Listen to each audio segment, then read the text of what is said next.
पहले नंबर पे जो हदीस आपके सामने रखना चाहूँगा इसे उम्मुल मुमिनीन सैयदा आयशा रज़ियल्लाहु अन्हा ने रिवायत किया है। उम्मुल मुमिनीन सैयदा आयशा, सैयदा आयशा के वालिद का नाम और वालदा का नाम कौन सा बच्चा बताएगा? वालिद का नाम भी वालदा भी, आपस में गुफ्तगू करने की इजाज़त नहीं है किसी को। और बड़े लोग जो हैं उनसे भी गुजारिश करूंगा कि इस मौका पे आप बच्चों को बताया ना करें, ये गैर मुनासिब होता है। जो उनके वालिद का नाम भी बताए, वालदा का भी। बेटा दोनों नाम आते हैं? नहीं, एक तो फिर सबको आता है बेटा। चलें, उनकी सिर्फ वालदा का नाम जिसको आता है। चलिए, अब उनके वालिद का नाम जिनको आता है वो हाथ खड़ा करेंगे। माशाल्लाह माशाल्लाह जी। देखें, दोनों का नाम आता है आपको? जी बेटा।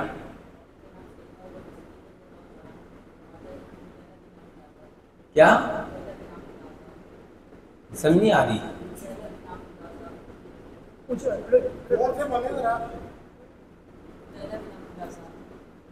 क्या कहना? आगे आगे वो तैयबा।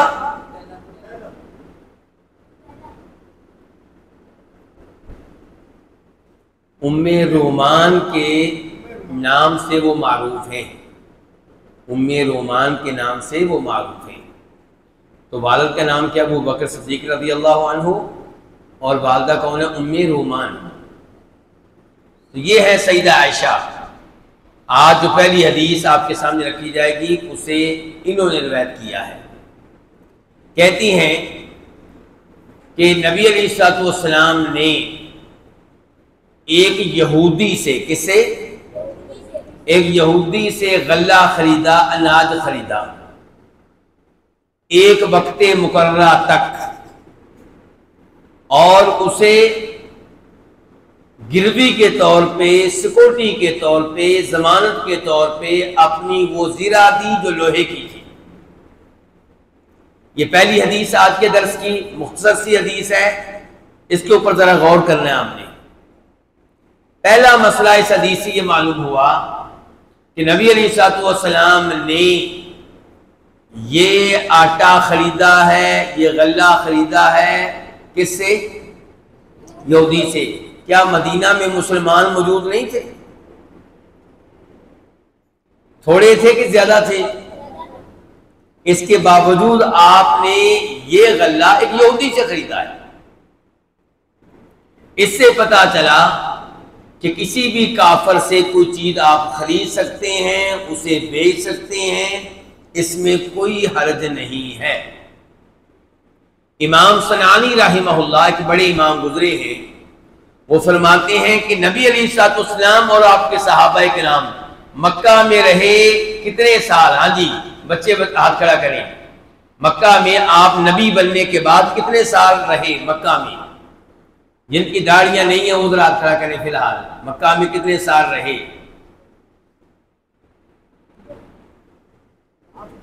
हाथ ऊंचा करें बेटा। 16 साल। और कौन रहेगा? आप बेटा पक्का पता है तो ठीक है, ऐसे नहीं शुरू हो जाए एक कहे 1 साल, दूसरा कहे 2 साल, तीसरा कहे 3 साल, चौथा कहे 4 साल, कहीं ना कहीं तो दुरुस्त जवाब आ ही जाएगा। जी बेटा 53 साल। जी बेटा 13 साल। नबी बनने के बाद बेटा जो मक्का में रहे वो 13 साल, बाकी मदीना में रहे। माशाल्लाह। ये सबक सब याद कर लेना जरा। हमारी नबी के बारे में हमें पता होना चाहिए कि नबी बनने के बाद आप अलैहिस्सलाम मक्का में कितने साल रहे हैं? 13 साल। तो इमाम सनानी कहते हैं कि 13 साल आप मक्का में रहकर आप और आपके सहाबाए किराम उन्हीं के साथ लेन देन करते रहे, चीजें देखते रहे, खरीदते रहे। इस्लाम ने इसके ऊपर कोई पाबंदी नहीं लगाई मक्का में रहते हुए।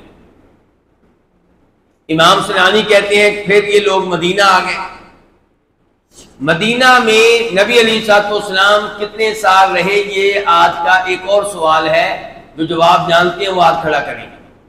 मदीना में आप अलैहिस्सलाम कितने साल रहे, जिनको जवाब पक्का मालूम है।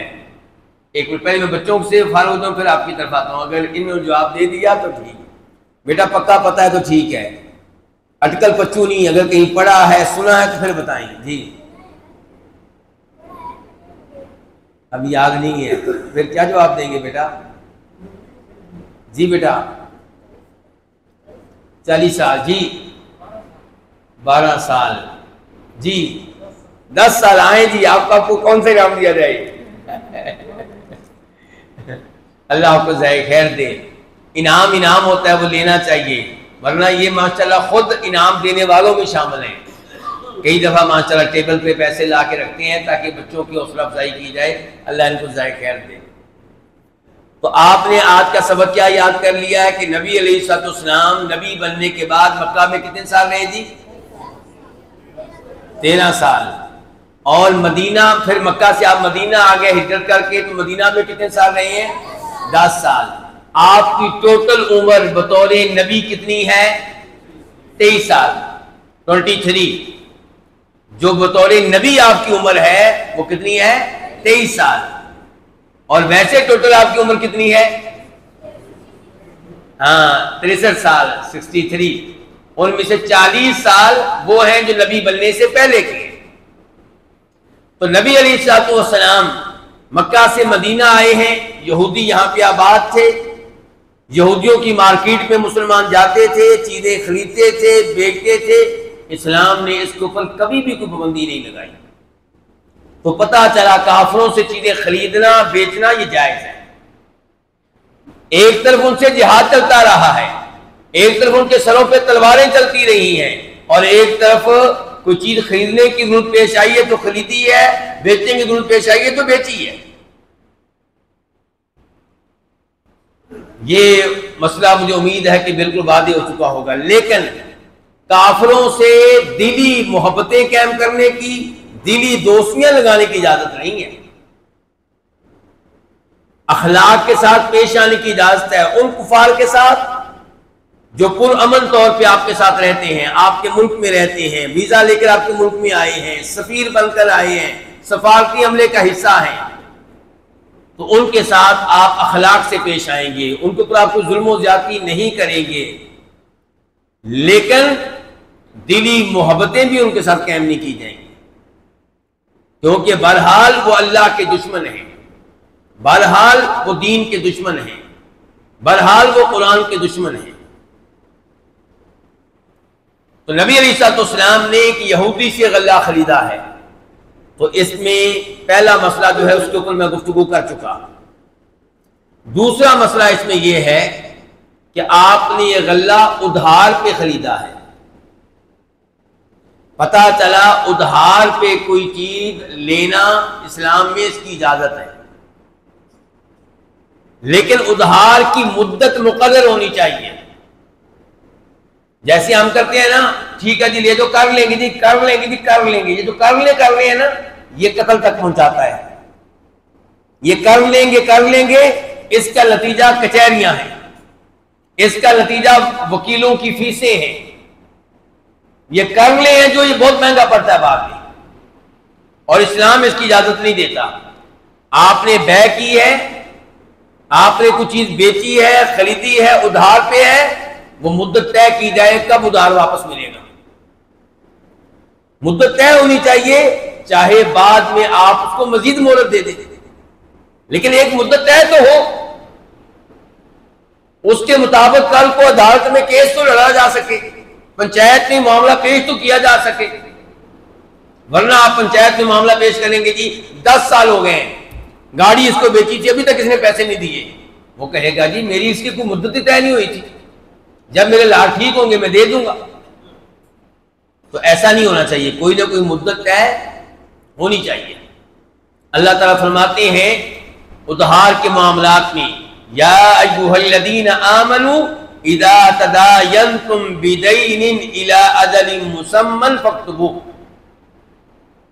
जब तुम कर्ज का लेन देन करो तो फिर उसको लिखो, तहरीरी शक्ल दो, और दूसरे नंबर पे उसकी मुद्दत तय होनी चाहिए।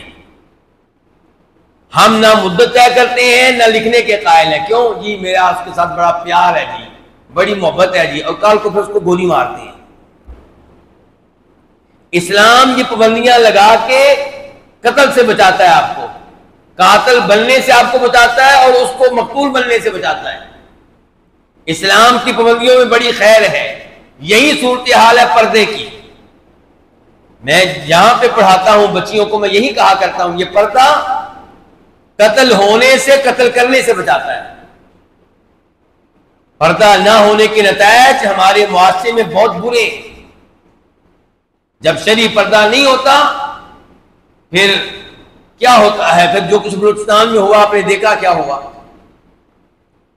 फिर हम रोज पढ़ते हैं कि गैरत के नाम पे कत्ल कर दिया गया। मैं समझता हूं गैरत के नाम पे जो वालिदैन कत्ल करते हैं, पहले तो इनको सीधा करना चाहिए। जब आपकी जवान बच्ची 15 साल की बाहर जाती थी, स्कूल में कॉलेज में पर्दे के बगैर आप सोए हुए थे उस वक्त। जब आपके घर में जवान कजन आते थे, तब बेटी को पर्दे का हुक्म क्यों नहीं दिया? क्यों नहीं कहा कि तू उनके सामने नहीं जा सकती? अब जब मामला बिगड़ गया है, दोस्ती लग गई है, यारी कायम हो चुकी है, मोहब्बतें दिल में बैठ गई हैं, आशिक मशूका के आपस में कस्में हो चुकी हैं, जान देने के वादे हो चुके हैं, अब जनाब इनको गैरत याद आ गई। तो इस्लामी अहकाम कत्ल गारत से बचाते हैं, कचहरियों से बचाते हैं, वकला की फीसों से बचाते हैं। तो इस्लाम क्या कह रहा है कि जब कर्ज का लेन देन करें, पहले नंबर पे क्या होनी चाहिए? मुद्दत मुकर्रर होनी चाहिए। दूसरे नंबर पे उसको तहरीरी शक्ल दी जाए। तीसरे नंबर पे वस्तशहिदू शहीदैन मिन रिजालिकुम, इस माली मामले पे 2 मर्द गवाह बना ली। कौन? 2 औरतें नहीं, 2 मर्द। फरमाया अगर 2 मर्द ना मिले तो फिर 1 मर्द और 2 औरतें। और गवाह भी कौन? मिम्मन तरदौन मिन शुहदा, गवाह भी वो बने जिनके बारे में पता हो मुआशरे में कि ये आदमी झूठ नहीं बोला करता।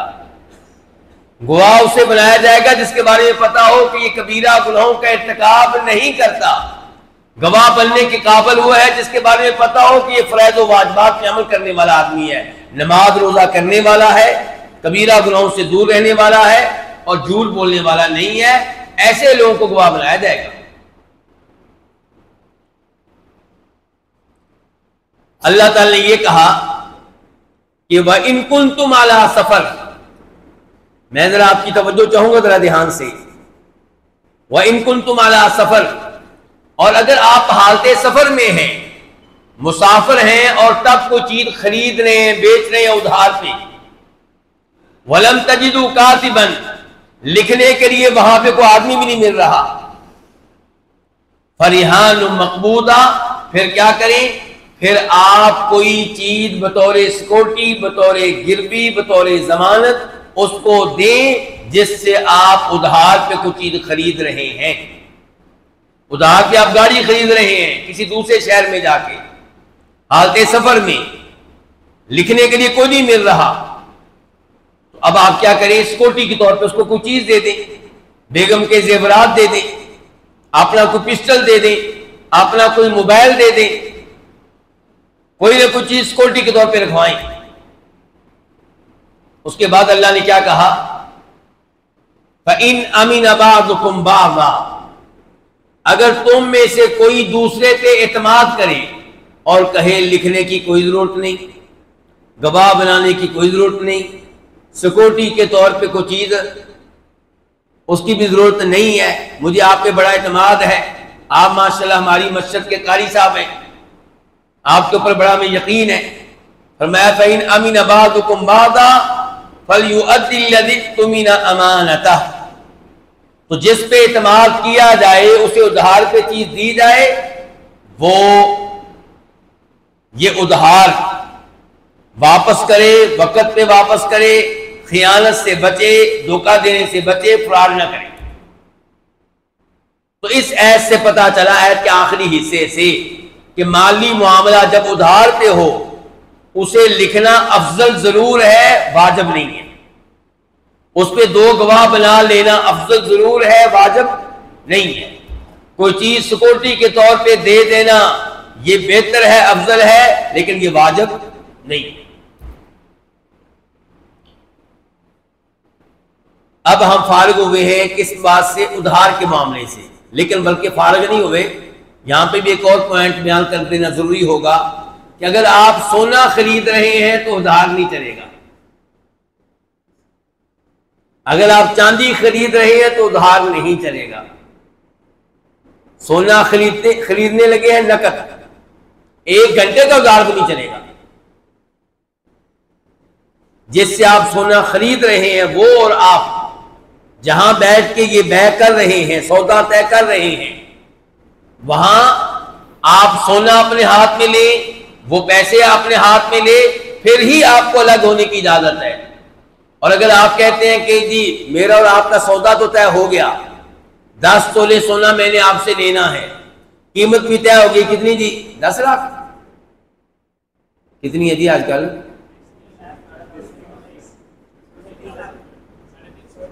30.5 लाख। चलो 30 कर लें, थोड़ी सी रियायत कर देना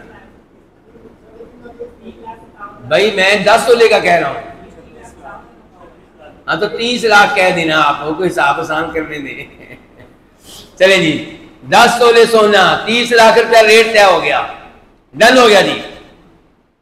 अब सोना आपने पकड़ लिया और पैसे आप कहते हैं जी मुझे आप इजाजत दें, मैं अभी बैंक गया, साथ ही करीब में मिजान बैंक का, अभी पैसे मैं लेकर आया, तो शरीयत आपको कहेगी कि नहीं ये काम नहीं चलेगा। या तो वो भी आपके साथ साथ जाए, आपसे जुदा ना हो, वो भी आपके साथ साथ जाए, और अगर आप उससे अलग होने लगे हैं तो फिर पहले जो बैय कर चुके हैं उसको कच्चा करें। उसको क्या करें?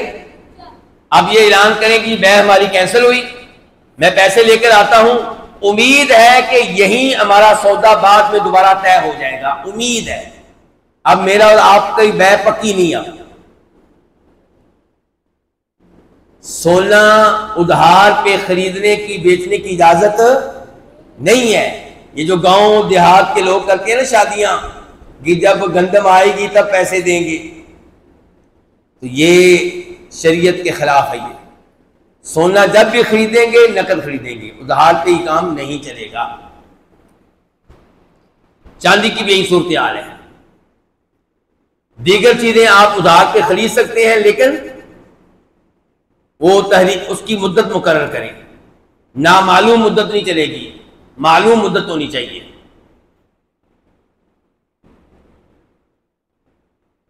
यहां पे फिर 1-2 बातें और अब बयान कर देना मुनासिब होगा। नंबर 1 ये तरगीब कि आपका कोई मुसलमान आपसे कर्ज मांगे, उधार मांगे और बाएतमाद हो, फ्रॉडी ना हो, आप उसको जानते हैं और वो मोहताज है, कर्ज की जरूरत पेश आ गई है और आपके पास पैसे पड़े हुए हैं, तो आप उसको दें। देना वाजिब नहीं है, लेकिन तरगीब दी गई है, कर्ज देना चाहिए। जरूरी नहीं है कि आप कर्ज दें, फर्ज नहीं है आपके ऊपर, लेकिन जब बंदा बाइतमाद है आप कर्ज दें उसको, ताकि आपको सूद मिल सके। आपको क्या मिल सके? सूद मिल सके।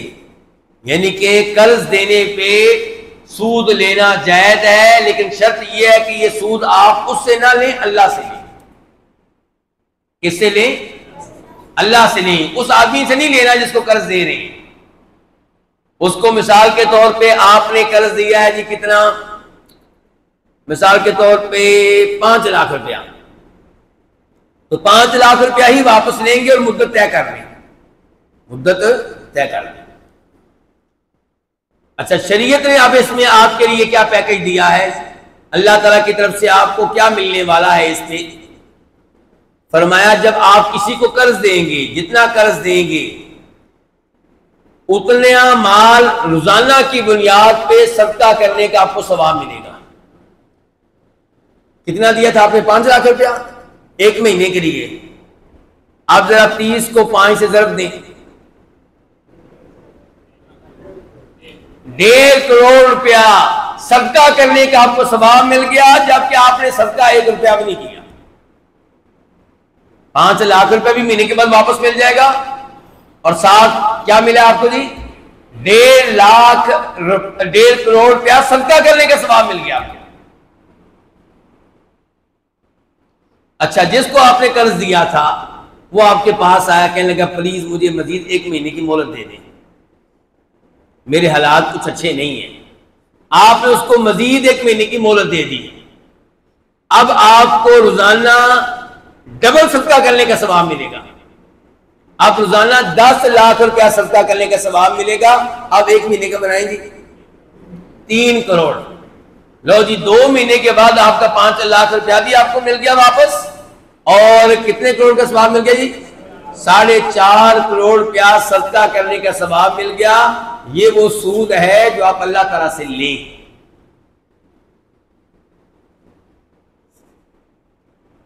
तो इस लिहाज से कर्ज देना अच्छी बात है, लेकिन मैं बार बार कह रहा हूं, ऐसा ना हो कि साल के बाद आप मुझे इधर आके पकड़ लें, आपके कहने पे हमने फलां आदमी को कर्ज दिया था, फंस गया है। मैं कह रहा हूं उसको कर्ज दे जिसका कैरेक्टर आप जानते हैं, जिसके बारे में आपको पता है कि वो फ्रॉड करने वाला नहीं है, 2 नंबरी नहीं करता, गुफ्तगू में वो सच कहता है हमेशा। ये इस मसले से भी हम फारिग हो गए। अब इस हदीस में एक मसला ये आया कि आपने गिरवी के तौर पे उसे क्या दी थी? जीरा। सिक्योरिटी के तौर पे आपने जीरा दी थी।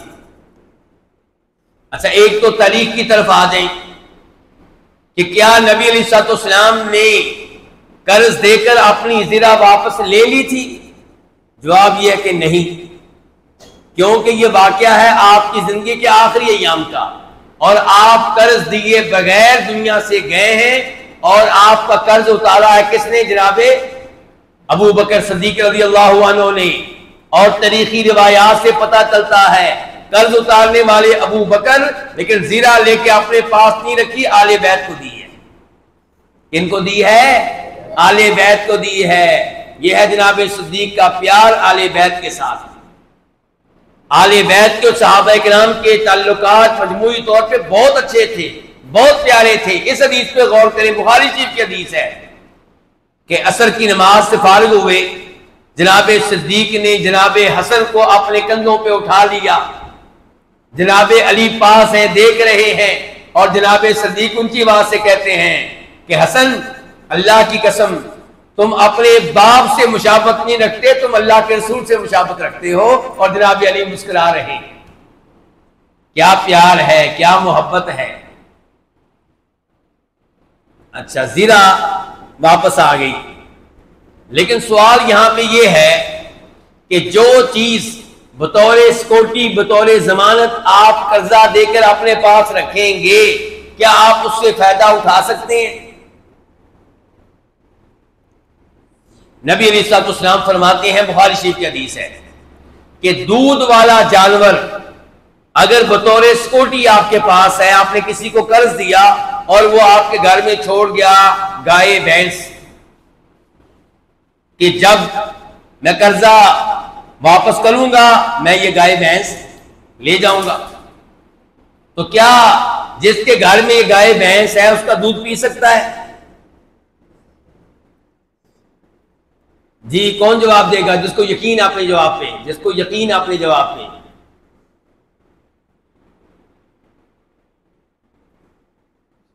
जी पीछे, जी कौन है?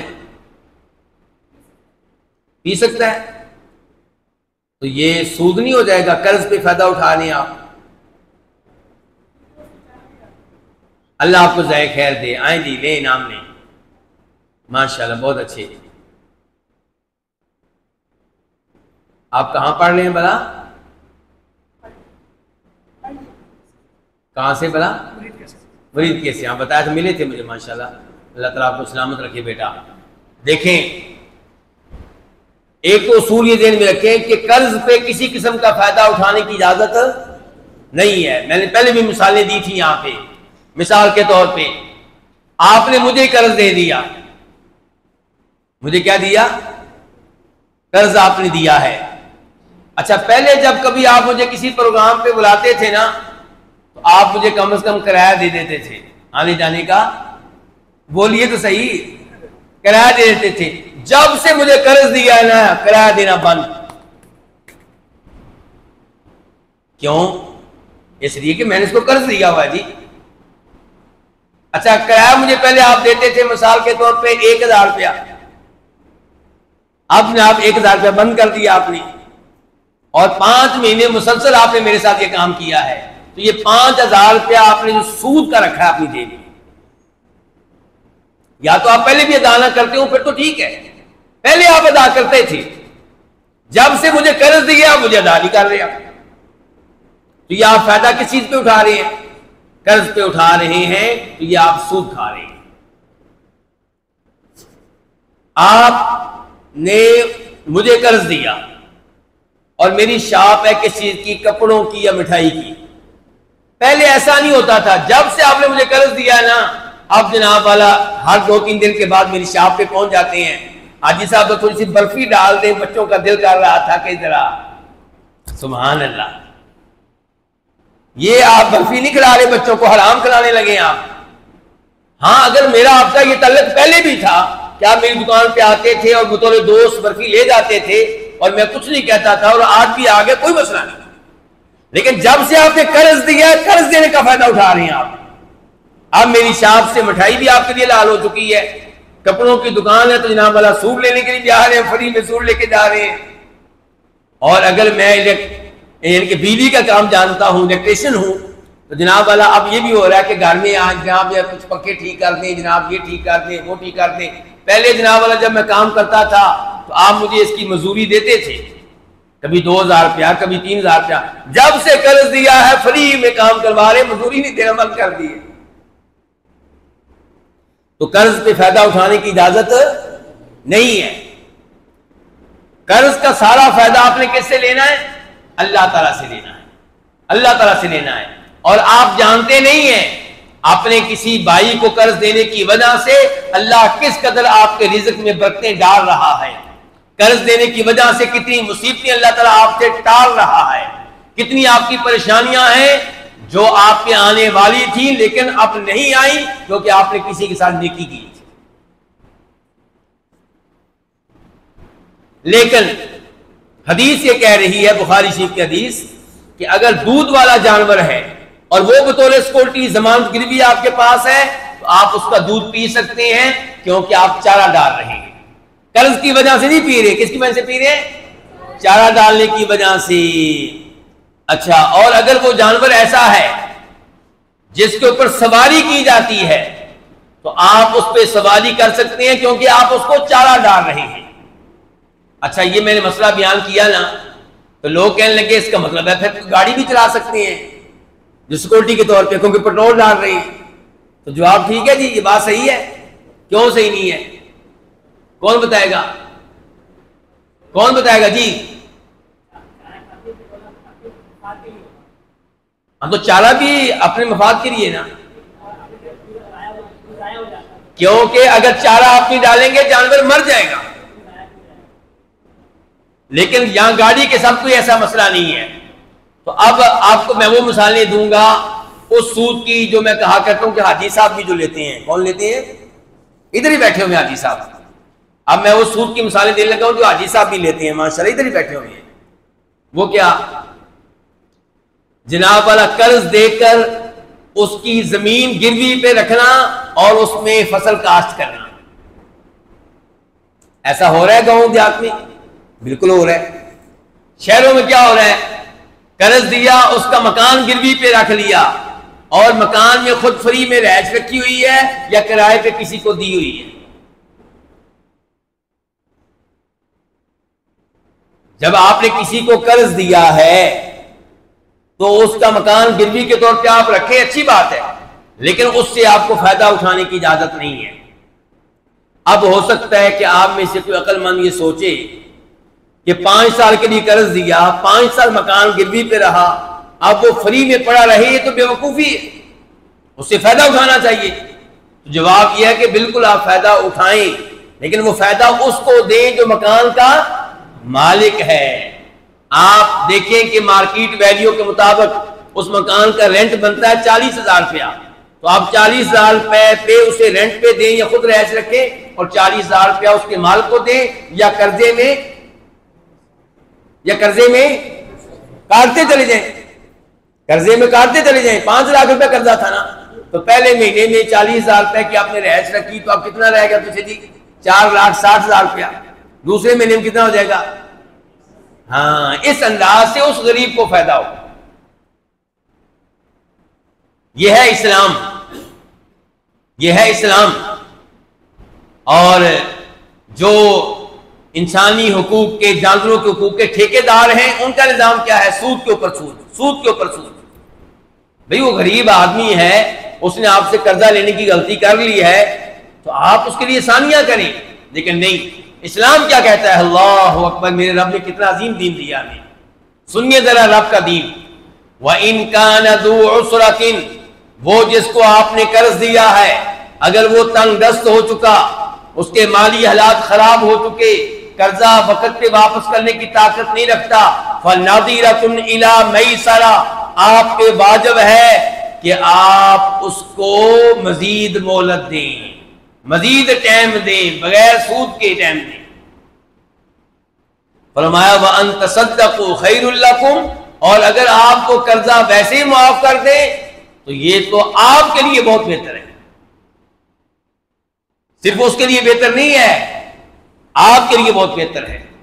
इन कुंतुम तालमून, अगर तुम्हें अल्लाह की बातों पे यकीन हो जाए ना, तो पता होना चाहिए कि वो जो वाकई गरीब फकीर है, मस्कीन है, टरखा नहीं रहा, उसके हालात खराब हो गए, अगर आप उसे कर्जा माफ कर देते हैं तो ये आपके लिए बेहतर है। अल्लाह ताला क्या कह रहे हैं? आपके लिए बेहतर है।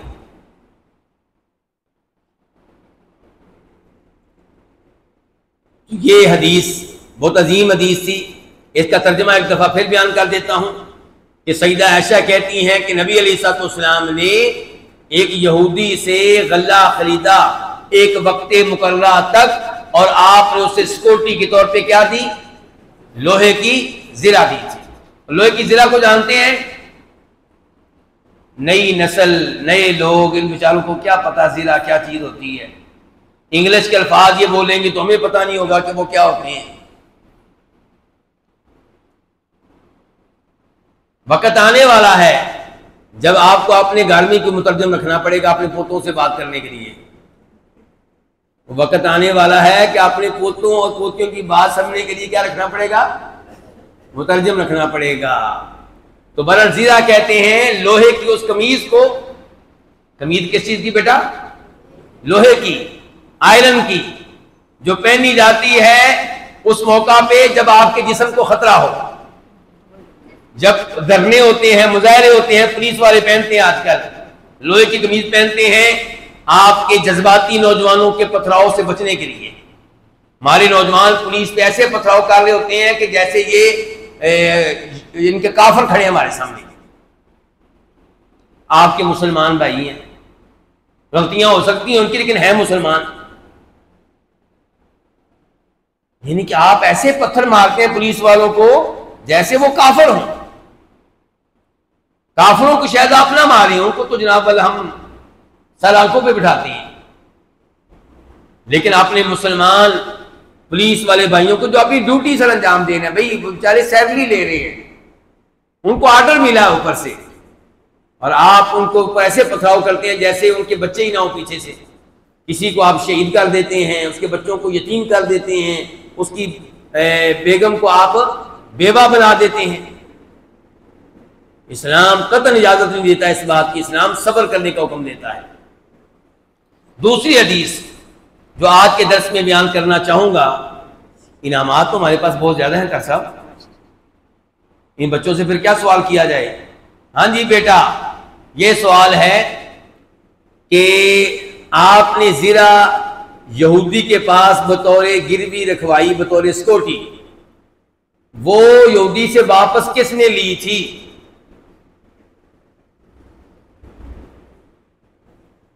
इंतखाब करें किसी का, आप इंतखाब करें। जी बेटा, अबू बकर सिद्दीक ने दे दी रज़ी अल्लाह ताला अन्हु। बहुत अच्छे। क्या अबू बकर सिद्दीक ने वजीरा अपने पास रखी थी या किसी और को दी थी? हाथ खड़ा करें। बोलना नहीं बेटा, बोलना नहीं है जी। आले बैत को दी थी। आए बेटा, आले बैत किसको कहते हैं? ये बच्चे ही बताएंगे, कोई बड़ा नहीं बताएगा फिलहाल। जी कर सकते। नबी वसल्लम के खानदान को बहुत अच्छे ले लें बेटा, इनाम ले। आले बैत को हम कितने हिस्सों में तकसीम कर सकते हैं? ये आपको बड़ा जवाब देगा, छोटे तो नहीं दे सकेंगे शायद, अगर दे सकते हैं तो खड़ा करें आप बेटा। आले बैत को हम कितने हिस्सों में तकसीम कर सकते हैं? पहला नंबर बच्चे का होगा, ये जवाब ना दे सका फिर आपकी तरफ आएंगे जी। कैसा पूछें जी, इस बच्चे से पहले पूछें बल्कि जी, साथ ही जी बेटा 3 में नंबर 1 आपकी बेटियां, चलो बेटियां ठीक है क्योंकि बेटा नहीं था, ठीक हो गया, वरना लफ्ज़ बोलना चाहिए आपकी औलाद, लेकिन चूंकि आपका बेटा नहीं था तो आप बेटियां भी कहते चल जाएगा जी। नंबर 2 आपकी बीवियां, बहुत अच्छे, 2 तक तो आप सही चले हैं। अब तीसरा बताएं।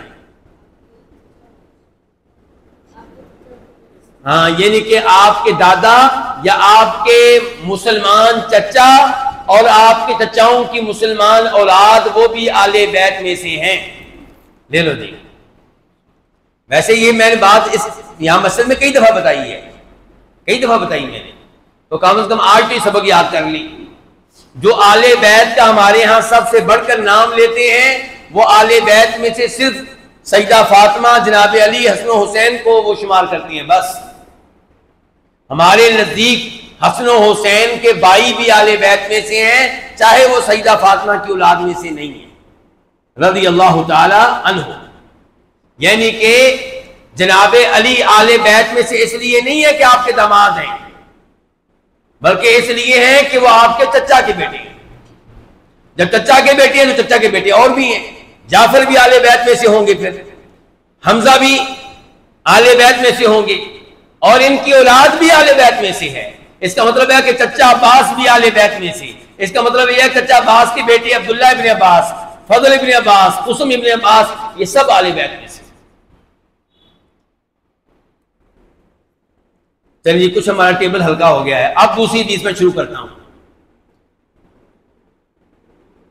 इमाम बुखारी, इमाम मुस्लिम रवायत करते हैं कि जनाब अबू हुरैरा कहते हैं कि नबी अलैहि सल्लम ने फरमाया, मतलुल गनी जुल्मुन, मालदार आदमी उसके ऊपर किसी का हक है, उसने किसी का कर्ज देना है, किसी के पैसे देने हैं, नहीं दे रहा, तरखा रहा है, लेट कर रहा है, ये लेट करना भी जुर्म है, ये भी जुल्म है, ये गुनाह है। कर्जा वापस करने में मालदार होने के बावजूद ताखीर करना, ये क्या है? जुल्म है। और यहां से एक मसला और भी निकला, जरा ध्यान से, उस मसले के नीचे शायद आप में से भी कई भाई आ जाएं। वालिद साहब फौत हुए 10 साल से और उनका मकान, उनकी जमीनें अभी तक बड़े भाई के पास है माशाल्लाह, और उसका पक्का वादा है कि मैंने देनी है, मैं खाने वाला नहीं हूं। पक्का वादा क्या है भाई साहब का? देनी है, लेकिन कब? जब रज जाऊंगा, जब मेरा पेट भर जाएगा। यानी कि 10 साल फायदा उठा रहा है, हराम खा रहा है, कब्जा करके बैठा हुआ है। 10 साल के बाद बहनों को देगा और इस अंदाज से देगा जैसे बहनों के ऊपर बहुत बड़ा एहसान कर रहा है।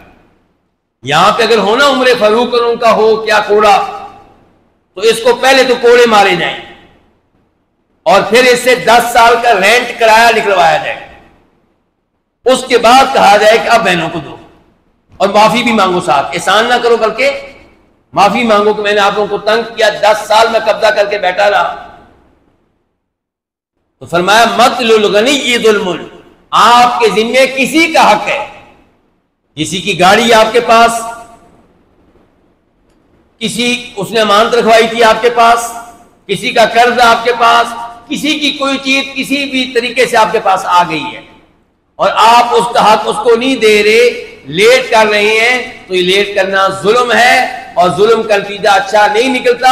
जुल्म की सजा पहली बात यह कि दुनिया में मिल जाती है, वरना आखिरत में मिलेगी।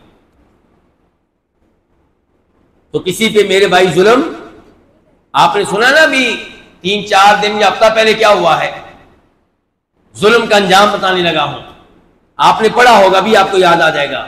लाहौर का वाकया है, नई नई शादी हुई है, और 4 नौजवान आए हैं और दुल्हन से ज्यादती की है उसके शोहर के सामने। शोहर मिन्नतें करता था, उल्टा उसकी पिटाई करते थे, आंखें बंद करता था, आंखें भी बंद नहीं करने देते थे। कितना बड़ा जुल्म है ये। अब क्या हुआ? फिर वो हुआ जो आजकल हो रहा है पंजाब में कि जनाब पुलिस मुकाबले में बारी बारी चारों मारे गए। एक आप ज्यादती कर रहे हैं, एक उसके खामन को कह रहे हैं आंखें खोलो, आंखें क्यों बंद करते हो? और फिर एक ज्यादती नहीं कर रहा, पहले एक, फिर दूसरा, फिर तीसरा, फिर चौथा। यानी कि आप जब ज्यादती करने पे आते हैं तो रब की पकड़ को भूल जाते हैं। इन्ना बत्शा रब्बिका लशदीद, तेरे रब की पकड़ बड़ी सख्त है। तो जुल्म का अंजाम अच्छा नहीं होता, इसकी सजा दुनिया में मिलती है वरना आखिरत में मिल जाएगी। तो इसलिए किसी का हक देने में टेंशन लेनी चाहिए बकायदा कि मैंने उसका कर्ज देना था, महीने का था और महीना होने वाला, अभी तक मेरे पास पैसे नहीं है। दाएं बाएं से इकट्ठे करें, कुछ बेचें और उसको वक्त पे दें। लेकिन यहां किसी का कर्ज देना है, उसने आपके साथ नेकी की है, आप उसको सजा ये देते हैं कि 10 साल से आपके पीछे लगा हुआ है और कभी एक पंचायत लेकर आता है, कभी दूसरी लेकर आता है, मिन्नतें कर रहा है, वास्ते दे रहा है और आपका से मस नहीं हो रहा, कोई टेंशन ही नहीं आपको। तो फरमाया मालदार का टाल मटोल से काम लेना ये क्या है? जुल्म है। इस हदीस का दूसरा हिस्सा ये आप पब्लिक के लिए न्याय होगा, बिल्कुल न्याय। उलमा के लिए जो यहां बैठे हुए इनके लिए तो न्याय नहीं होगा, लेकिन पब्लिक के लिए न्याय होगा। ऐसी हदीसें आमतौर पर पब्लिक में बयान नहीं की जाती। व इदा उतबिया अहदुकुम अला मलीइन फलयतबा, आपने किसी को कर्ज दिया, जिसको कर्ज दिया है वो अब कहता है कि मेरा कर्ज फलां बंदे ने देना है तो मुझसे ले लो। कर्ज आपने दिया था कारी अब्दुल वकील गाजी साहब हाफिज़हुल्लाह को, कितना? 5 लाख की। कितने अरसे के लिए? महीने के लिए। महीने के बाद इनसे राब्ता कायम किया तो ये कहते हैं कि मेरा कर्ज कारी अब्दुल वकील साहब ने देना है 5 लाख, आप उनसे ले लें। कैसा है जी ये? दिल नहीं मानता, लेकिन हदीस आ जाए तो फिर मान लेना चाहिए। और हदीस को ध्यान से समझना है, जरा ध्यान से। आप इस हदीस में यही कह रहे हैं कि आपने किसी को कर्ज दिया और जिसको आपने कर्ज दिया वो आपका क्या हुआ जी? मकरूज। वो मकरूज आपसे कहता है कि आप कारी अब्दुल वकील साहब से वो कर्ज लेने, उन्होंने मेरा देना है। तो फरमाया आप इस पेशकश को कबूल करें। आप ये ना आगे से कहें ना ना ना ना मैंने तुम्हें दिया था, मैंने तुमसे लेना है। हदीस ये कह रही है कि आप इस पेशकश को कबूल करें। शर्त ये है कि वो आदमी जिसकी तरफ भेजा जा रहा है वो मालदार हो और उसका रिकॉर्ड अच्छा हो। रिकॉर्ड बुरा, अगर वो फकीर और मस्कीन है तो आप इनकार कर सकते हैं, नहीं जी मैं नहीं उससे लूंगा, मैंने आपसे लेना है। या उसका रिकॉर्ड अच्छा नहीं है, पता है कि वो कई लोगों से फ्रॉड कर चुका है, कई लोगों का उसने कर्ज देना है, वो कोई नॉर्मल आदमी नहीं है, या वो कोई बदमाश आदमी है जिसको कचहरी में ले जाना मुमकिन नहीं है, जिसको कोर्ट में ले जाना मुमकिन नहीं है, तो फिर आप इनकार कर सकती हैं। या वो आपके वालिद साहब हैं और आपको पता है वालिद साहब से कर्जा निकालना बड़ा मुश्किल हो जाएगा क्योंकि वालिद साहब हैं, तो फिर भी आप इनकार कर सकती हैं। अगर ये वो फकीर है या उसका रिकॉर्ड अच्छा नहीं है या वो ऐसा आदमी है जिसको कोर्ट में पेश करना मुमकिन नहीं है, तो वहां पे तो आप इनकार कर सकते हैं, वरना आपको इनकार करने की इजाजत नहीं है। आपको ये पेशकश कबूल करना होगी और इसमें आपको खतरा भी नहीं, क्योंकि आपने मान लिया कि वो अमीर भी है, रिकॉर्ड भी उसका अच्छा है और ऐसा आदमी नहीं कि जिसको कोर्ट में पेश करना बोलिए मुश्किल हो। तो फिर ऐसी शक्ल में आपको जब उधर भेजा जा रहा है तो हदीस कहती फल यतबा, आप इस पेशकश को कबूल करें। और बहुत से उलमाए किराम के नज़दीक इस बेसिस को कबूल करना वाजिब है, क्योंकि हदीस के अल्फाज का यही तकादा है। अलबत्ता कई उलमाए किराम कहते हैं ये आप पे वाजिब नहीं है, लेकिन उनका मौक़िफ़ हदीस के अल्फाज के मुताबिक नहीं है। तो ये मसला वाज़ेह हो गया जी। अब एक तीसरी हदीस की तरफ आते हैं, आज के दर्स की आखिरी हदीस। उसे भी इमाम बुखारी इमाम मुस्लिम दोनों रिवायत करते हैं। उसके रावी भी जनाब अबू हुरैरा है रज़ियल्लाहु ताला अन्हु के फरमाया नबी अलैहिस्सलाम ने, मन वजद मालहु बिअैनिही इंद रजुलिन क़द अफ़लसा फहुवा अहक्कु बिही मिन गैरिही। आपने किसी को कर्ज दिया था, आपने किसी को गाड़ी बेची थी लेकिन कीमत अभी नहीं मिली थी, आपने किसी के पास मोबाइल अमानत के तौर पे रखवाया था। इस किस्म के मामलात चल रहे थे कि क्या हुआ कि वह आदमी मुफलिस हो गया। क्यों बेटा, मुफलिस का मतलब क्या है? ये बेटा बताएगा। जी बेटा, मुफलिस का मतलब क्या है भला?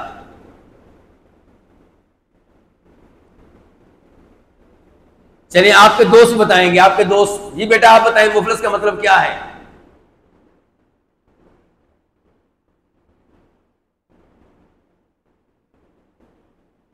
ये तो दोनों समझदार हैं, इनको पता होना चाहिए क्या मतलब है इसका। आप जानते हैं इन दोनों से सवाल क्यों किया गया है? क्योंकि मुसलसल आपस में गुफ्तगू कर रहे थे और मैं चाहता हूं कि इनका फायदा हो जाए। हमारे बेटे हैं ये, मैं चाहता हूं कि मस्जिद में आए हैं, दर्स सुनने आए हैं तो पूरा सवाब लेकर जाएं, आधा सवाब लेकर ना जाएं। ये आए हैं, आने पे भी उनको सवाब मिलेगा। ये माशाल्लाह दोनों अच्छे बच्चे हैं, लेकिन जरा मुकम्मल तवज्जो देंगे तो सवाब ज्यादा मिलेगा। तो बेटा आप ध्यान से सुने, बड़ा अहम मसला है, ध्यान से। वो क्या है कि आपने किसी को कर्ज दिया था, आपका किसी ने कोई माल देना है, अब पता चला कि वो मुफलिस हो गया। क्या हो गया? मुफलिस। अब उसका पहले मैं उर्दू में तर्जुमा करता हूं, वो दिवालिया हो गया जी। क्या हो गया?